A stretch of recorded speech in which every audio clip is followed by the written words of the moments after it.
Hello everyone, मेरा नाम उर्वशी त्यागी है और आज हम डिस्कस कर रहे हैं all that you need to know about cancellation petition for trademark in India. सबसे पहले ट्रेडमार्क क्या होता है? तो एक ट्रेडमार्क एक स्पेशल सिंबल होता है या एक डिज़ाइन होता है जो किसी भी प्रोडक्ट या सर्विस को आइडेंटिफाई करने के लिए यूज़ होता है। तो for the identification of goods and services, service के केस में अगर हम ट्रेडमार्क यूज़ करते हैं तो हम इसे सर्विस मार्क भी बोल सकते हैं। आज के टाइम पे इंडिया में जितने भी ट्रेडमार्क से रिलेटेड लॉज हैं वो गवर्न किए जाते हैं बाय ट्रेडमार्क एक्ट 1999। आप ट्रेडमार्क से क्या समझते हैं ये आप हमें कमेंट बॉक्स में भी टाइप कर बता सकते हैं।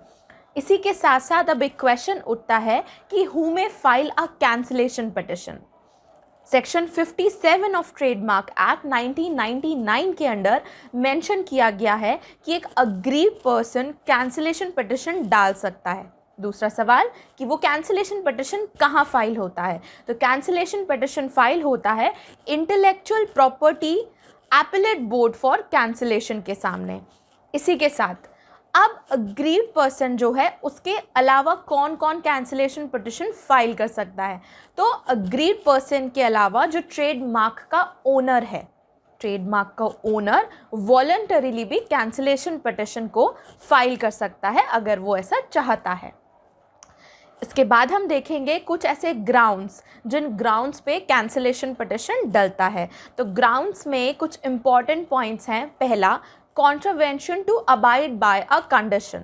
दूसरा, omission for the registered terms and condition that has to be registered। कुछ terms and condition जिस पर वो ट्रेडमार्क रजिस्टर हुआ था उनको फॉलो ना करना, उनको कॉन्ट्रवीन करना। Third point, entry made in registered without sufficient clause, बिना किसी सफिशेंट क्लॉज के रजिस्टर में एंट्री। उसके बाद एरर और डिफेक्ट इन द एंट्री, तो जो रजिस्टर में एंट्री है उसमें किसी भी तरीके का एरर या डिफेक्ट आने पर भी ये एक ग्राउंड हो सकता है फॉर फाइलिंग कैंसिलेशन पिटिशन। इसके बाद trademark not used for 5 year after the registration of the trademark, एक बार जब रजिस्ट्रेशन ट्रेडमार्क रजिस्टर हो गया है उसके 5 ईयर बाद तक भी वो यूज़ में लिया नहीं गया।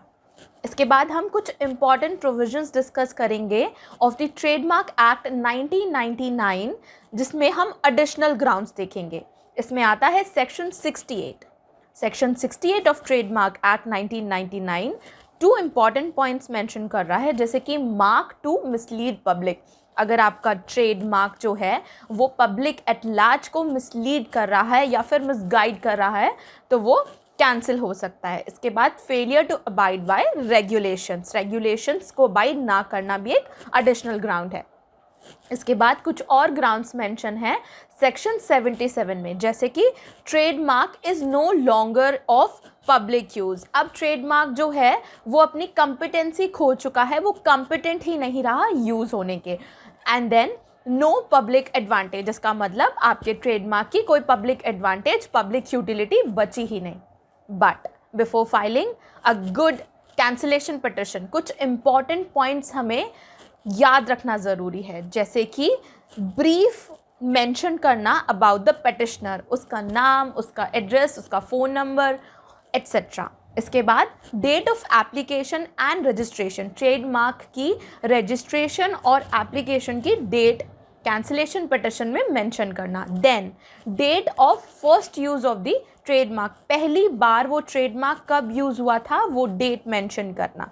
Then description of the goods and services जिसका वो ट्रेडमार्क है, चाहे वो सर्विस मार्क है या वो ट्रेडमार्क, उसका एक प्रॉपर डिस्क्रिप्शन कैंसिलेशन पिटिशन में फाइल करना ज़रूरी। तो ये हमने कुछ इंपॉर्टेंट पॉइंट्स देखे जो आपके कैंसिलेशन पिटिशन को एक अच्छा कैंसिलेशन पिटिशन बनाएंगे।